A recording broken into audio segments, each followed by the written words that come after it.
Okay, so I wanted to talk about the. Sorry, it's been a while, so just getting ready. But I want to talk about the disposable customer problem, where pretty much you treat your. Let me put you up a bit. You treat your customers as disposable, right? So you don't treat them as well, especially in the beginning of when you start your business, because you feel like they're disposable. And the thing is, this mindset works when you grow big, because I've seen this happen where people have like huge, for example, I'll talk about Discord servers. People have like these huge Discord servers, right? And the owner used to reach out to every single person individually, like, hey, I saw you joined. What would you like to do? And then they have chats with them, right? But the thing is, once you grow past like 500, 1,000 members, it's hard to have a one on one with every single person, because what happens then is all your time simply goes to keeping these people in and not into getting new people into the community. But the thing is, it worked in the start, right? When you had less than 100, less than 500, because you could keep up those conversations. And I think I've adopted that later on mindset too early, where it was treating those people as disposable. Because the thing is, later on, when you have a lot of people in your business, you can do that, right? Like the CEO of like Abercrombie, the clothes company, or the CEO of like what other clothes are Nike. He's not coming down there shaking everyone's hands after they buy. Oh my god, I just got a bunch of texts. Um, what in the world? Yeah, so they're not DMing every single person. One sec, I have like seven tabs open. Let me close these. Um, so I was just applying this method just before, like I was DMing people. Um, hey, hop on a call. I can help you out, and I'm showing you like this is stuff I'm literally applying right now, live, like in front of your eyes. And now they're texting me back. But yeah, it's pretty much Nike. That CEO wasn't going down DMing every single person or shaking everyone's hand after they bought some socks. It's just yeah. He's like, yeah, thanks. You bought the clothes, right? All right. But like, I bet you when he was smaller, and Nike like used to be a small company. They used to make smaller clothes. Then they used to probably like shake hands, like, "Hey, thank you for buying my shoe. What did you think of it? Do you like the shoe?" But now everybody just knows like Nike's a good shoe, and that is a lesson I think you learn over time. So I have to unlearn that, because I think on too many big business terms, right? And the thing is, that's because I take advice from people who have big businesses, watch those type of videos, stuff like that. But since I'm in that small growing phase, I need to revert back that belief until I'm at that point where I can be like, okay, now I have too many that I can't communicate with. Let me hire someone to be like engagement manager, right? So when you think of like a Reddit community or Discord community, the mod is usually pretty active. So it's just someone like that engagement manager where they're sitting there replying to people, DMing them, hey, do you want to book a call with this person? We can help you get started.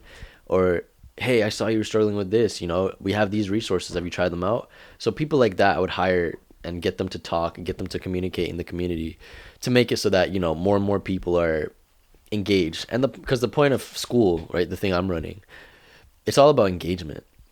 It's all about getting them in first and then keeping them in, right? So the longer you keep them in, the longer their LTV or long lifetime value is. And so to expand that LTV, you need to improve on engagement. So there's two things you need to fix. There is marketing to get people in, and engagement, which is to keep people in. And the best way you can get engagement is by, one, having a really good product, and two, having people that they can talk to, right? And that's the point of a community, where it's like you have a group of people you can access, all these other people that you can talk to. And so that is kind of what the idea is in the start, in the beginning, once you're small, you need to go out and literally talk to these people one on one, get to know them, get to know their names, get to know all their problems. And what this also does is it also keeps you humble, so you know what to actually work on for them. You're able to see, okay, this person's struggling with math, this person's also struggling with math, and they're both the same type of math. You're like, okay, maybe I should make more of these type of courses, right? This might help them more. This might help the people in the community more. So when you talk to people, you start learning, okay, this is the product that people actually want, right? And you're not sitting there in the blind, in the dark, not knowing what these people need to help them to expand their growth. And you can just sit there and try to help them out by looking at them, talking to them, literally getting to know them. If you ask someone their problems, you'll figure out their problems. Like, it's not that hard, right? And so that is kind of my focus right now. Right now we're at 72 members. So that's kind of the goal right now, which is reach out to them one on one. Hey, you want to hop on a call? You want to talk? We'll discuss how to get your, I don't know, SAT score up. We'll discuss how to get your math grades up, you know? And it's because right now my time, again, is not worth much. And that's just the harsh truth. In my mind, I can say, yes, it's worth X amount. But the thing is, in practical terms, in real life, it's literally not. It's not worth anything until I actually have that ability to say, okay, I can generate this much income in this much time. Then I can say, okay, my time is worth X amount. But right now, I'm not at that stage, and I'm acting like I am when I really am not. And so I learned this from Jensen Huang, the CEO of NVIDIA.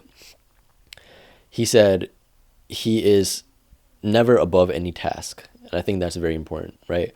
That's probably what got him to the point he's at now. He's never above any task. He never feels like something is below him, right? It's like, oh, take out the trash. No, I can't do that because I'm a billionaire. It's like, no, that's not beneath him. Like, he's still going to do that because he has that ability to do so. And that's just being humble, right? And so that is pretty much what I'm thinking in terms of, it's like I feel like I'm this big guy when really I'm not. It's to have that Jensen Huang mindset of nothing is below me, right? I'm not super exceptional. I need to do the work, roll up my sleeves, get what I need to do done. And this, I believe, is one of them if I want to create engagement and get people in. Because the thing is, this does two things, right? I learned this from Sam Ovens. He was saying that, I'm still referencing these big business people, right? But they have specific videos and specific knowledge on smaller businesses. And Sam Ovens was like, you don't need to market or do sales if you have a good product. Naval Ravikant also says this. You only do sales if your product is bad, right? You only market if your product is bad. If your product was good, it would market itself. If the people inside are getting real results, they'll tell their parents, they'll tell their friends, hey, I'm in this community. I'm doing amazing. You should join too. That's how word of mouth spreads, right? And I remember this when I was younger, 6th grade. I'll give the Nike example again, right? I had Adidas shoes, right? But all my friends had Nike. And all of them used to be really good at basketball. I'm like, why are you guys so good at basketball? I've been playing the same amount of time as you, etc. And they're like, oh, bro, it's because of these Jordans. I'm like, what are the Jordans? How do shoes help you? And they didn't even know what helped them. They're just like, oh, bro, it's because I have Nikes. You got Adidas, bro. That's why you're so trash. Haha. And of course, there's no real science to back that up. Maybe there is, I don't know. But there's no real science to back that up. But just by that's when I got hooked on Nikes, and all I buy now are like Nikes, right? Since then. And so that's kind of the power of word of mouth, where it's you hook them in because you have such a good product. It's something exceptional that other people have. That's word of mouth. And I want to make that my primary focus, is to have people have such a good product where they can't help but tell other people, hey, if someone asks them, hey, how'd you get such exceptional SAT results? Oh, it's because I'm in this school community, right? You should join. I'll send you a link. And no one's going to say that if your product is trash, right? Because their reputation is on the line. If it's helped their reputation, helped them grow as a person, they would recommend it.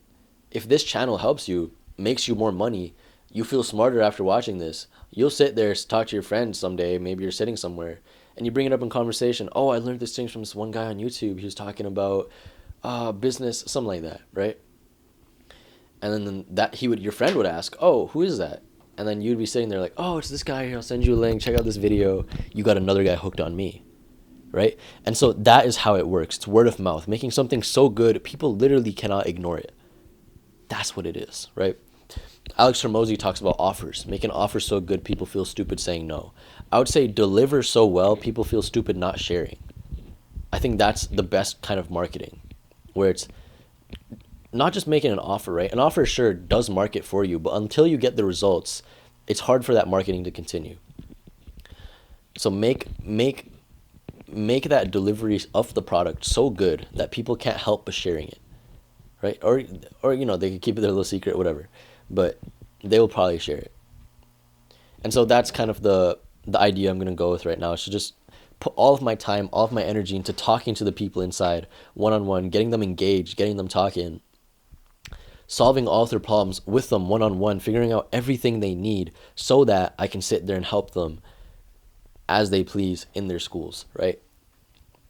And that will just get me so much blessings from everyone. And eventually they'll start sharing with their friends. And that'll help me grow the community. So that's what I'm going to do. Just a little update. But yeah, it's nice talking after a while. But I'll see you guys soon if I have any other updates. All right, bye.